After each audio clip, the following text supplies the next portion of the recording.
The silence in the room was a living thing, thick and heavy like the November air hanging over the frozen Minnesota plains outside. It pressed down on the 12 people gathered around my polished oak dining table, a table that had seen 57 Thanksgivings. It had borne the weight of countless turkeys, the joyful chatter of my children growing up, and the quiet grief of my husband's empty chair these last 5 years. But it had never known a silence like this. My hands, wrinkled and spotted with the map of my 82 years, rested on a crisp, white envelope. It was the only thing on the table that wasn't part of the feast. The turkey, golden and glistening, sat untouched. The steam rising from the mashed potatoes and green bean casserole seemed to freeze midair. My son, David, sat to my right, his face a mask of confusion. Across from him, his wife, Brenda, was pale, her perfectly applied lipstick a slash of garish color against her bloodless skin. Her eyes were fixed on the envelope. She knew what it was. I had made sure of that. This was all her doing. This rupture, this terrible, beautiful, necessary act of destruction on a day meant for gratitude. It all started with 4 little words she had whispered to me a month ago, words as sharp and cold as a shard of ice: "You're not really family." It happened at my grandson Leo's 8th birthday party. The house, David and Brenda's sterile, modern mansion in Edina, was filled with her friends, people with perfect teeth and empty eyes. I was sitting in a corner, watching Leo tear open a gift I'd spent a month knitting, a sweater with his favorite superhero emblem. He loved it, his face lighting up. But as he ran to show his mother, Brenda intercepted him. "That's nice, Leo," she'd said, her voice dripping with condescension. She took the sweater and folded it, placing it on a side table as if it were a contaminated object. Later, I overheard her talking to one of her friends. "His grandmother is sweet, but a little much. She still thinks she's the matriarch. I keep telling David, we need to set boundaries. After all," and here she'd leaned in, her voice a conspiratorial hiss, "she's not really family, is she?" The friend had looked confused. "What do you mean?" "She's David's mother." Brenda had waved a dismissive hand. "It's complicated. An old family thing. An old family thing. My secret. My sacrifice. My love. Reduced to a thing. For 45 years, I had carried a truth in my heart that only my late husband, George, and I knew. For 45 years, I had loved David with every fiber of my being, from the moment I first held his tiny, 7-pound body in my arms. The fact that I hadn't given birth to him was a footnote, a detail as irrelevant as the color of the doctor's eyes on that day. But to Brenda, that footnote was the entire story. She had stumbled upon some old letters and a faded adoption certificate in a box in our attic a few years ago while helping me clean. She never confronted me. She never asked David. Instead, she began to wield her newfound knowledge like a hidden blade, making small, cruel cuts. Excluding me from family-only vacations. Cropping me out of photos she posted online. And then, her ultimate cruelty, poisoning my own son's mind with the idea that I was somehow less of a mother. I saw the change in David. The slight hesitation in his hugs. The way he'd start a sentence, "my mother," and then pause, as if questioning the word. Brenda was redefining family for him, shrinking it down to a cold, clinical matter of bloodlines and DNA. My love, the scraped knees I'd bandaged, the bedtime stories I'd read, the sleepless nights I'd spent worrying, the pride that swelled in my chest at his graduation, all of it was being erased. So, I decided to give Brenda the one thing she seemed to value above all else: proof. I would use her own weapon against her. I went online, my old fingers trembling as I typed, and ordered 2 DNA kits. One for me, one for David. I told him it was a fun family tree project, a way to connect with our supposed Scandinavian roots. He'd agreed, oblivious. I sent the swabs to the lab. And I paid extra for courier delivery. On Thanksgiving Day. Now, here we were. The courier had come and gone, leaving the envelope and this suffocating silence in his wake. "Mom?" David's voice was tentative. "What is this? You're scaring everyone." I looked at him, my beloved son. His kind eyes, so like the ones I remembered from the black and white photo of the young woman who had given him to me, were filled with concern. My heart ached. This would hurt him, and for that, I would never forgive Brenda. I cleared my throat. My voice, when it came, was surprisingly steady. "A month ago," I began, my gaze shifting to Brenda. "Brenda told me something. She told me that I wasn't really family."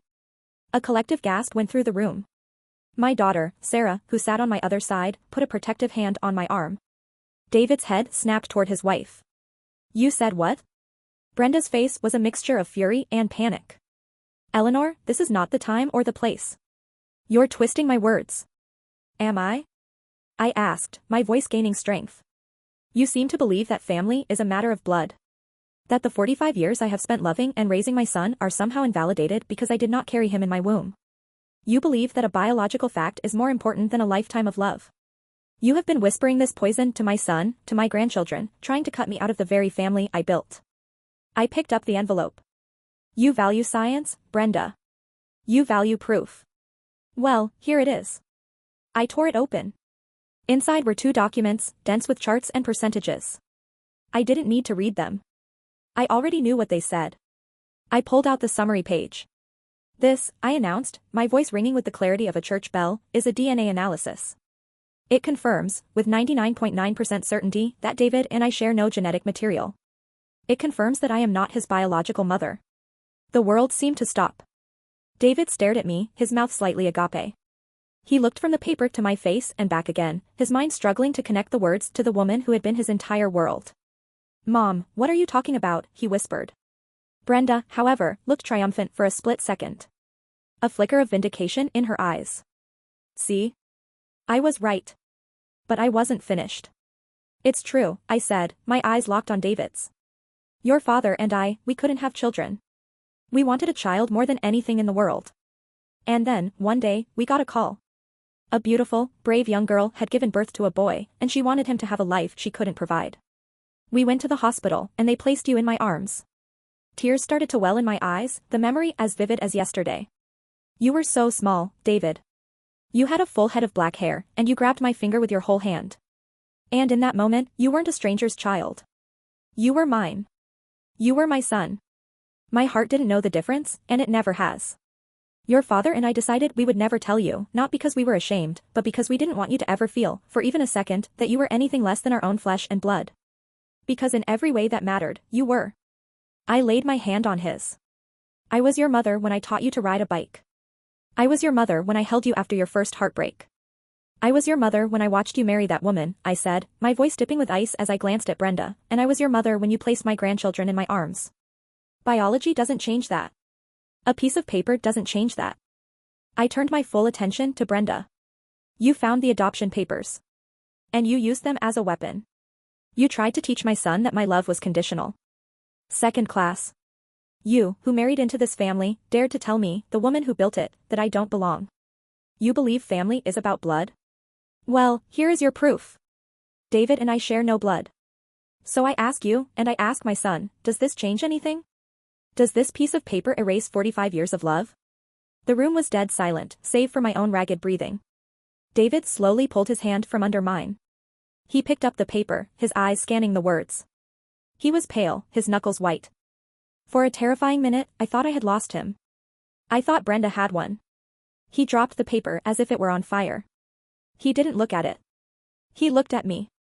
His eyes, which had been filled with confusion, were now shining with tears. He stood up, his chair scraping loudly against the wood floor. He walked around the table, past his stunned wife, and came to my side. He knelt, his tall frame folding until he was level with me in my chair. He took both of my hands in his. You're my mom, he said, his voice thick with emotion. You have always been my mom. And you will always be my mom. He leaned forward and wrapped his arms around me, burying his face in my shoulder. I held my son, my body trembling with the release of a lifetime of tension. I could feel his tears soaking the fabric of my Sunday best. I was crying too, silent, grateful tears. Over his shoulder, I saw Brenda's face. The triumph was gone. The fury was gone. All that was left was a horrified, dawning comprehension. She hadn't just been proven wrong, she had been exposed. In front of her children, her husband, and the family she so desperately wanted to control, her own shallow, cruel heart had been laid bare. She had tried to use the truth to tear us apart, but all she had done was reveal a deeper truth, that the bonds of love, forged in sacrifice and a lifetime of care, were infinitely stronger than a strand of DNA. The Thanksgiving dinner was ruined. My daughter Sarah quietly began to pack up the food. Her husband took the children into the other room.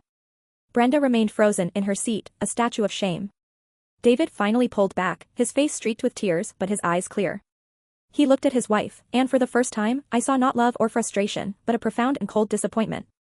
We're leaving, he said to her, his voice flat. Get your coat. He then looked at me. I love you, Mom.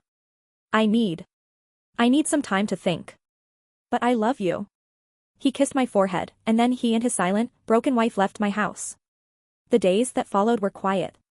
The quiet of an aftermath.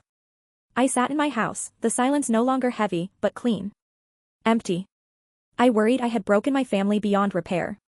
I had detonated a bomb at its very center, and I had to live with the fallout. A week later, David's car pulled into my driveway. He came in alone. We sat at the kitchen table, the same one where he'd done his homework as a boy. He had questions. Hundreds of them. I answered every one, my voice soft, telling him about the young girl, the closed adoption, the joy he brought us.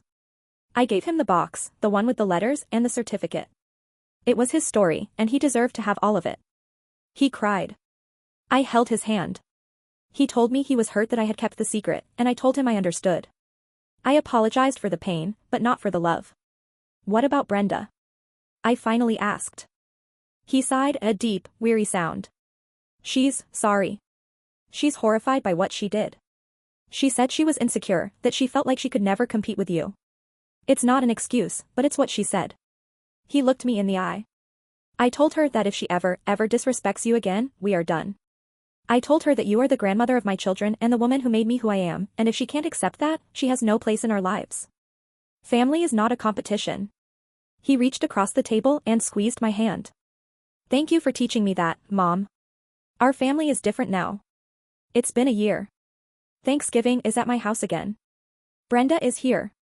She is quiet, deferential. The cruelty is gone, replaced by a fragile, cautious respect. The wound she inflicted on our family is still there, a scar that will likely never fully fade. But it is a scar, not an open wound. My son and I are closer than ever. The secret is gone, and with it, a barrier we never knew existed. He understands the depth of my love for him in a way he couldn't have before. He sees me not just as the woman who raised him, but as the woman who chose him. Sometimes, I see Brenda watching me play with my grandchildren. I see the flicker of understanding in her eyes. She wanted to define our family by the cold, hard facts of science. And in the end, she got her wish. The facts came out, and they proved one simple, unshakable truth that I knew in my heart all along: blood doesn't make you family. Love does. And my love had proven to be the most powerful fact of all. Thank you for watching my story. It was one of the hardest moments of my life, but it brought a truth to light that needed to be seen. If my story has touched you, or if you believe that family is built on love, please consider leaving a like and subscribing to the channel for more true stories. Your support means the world.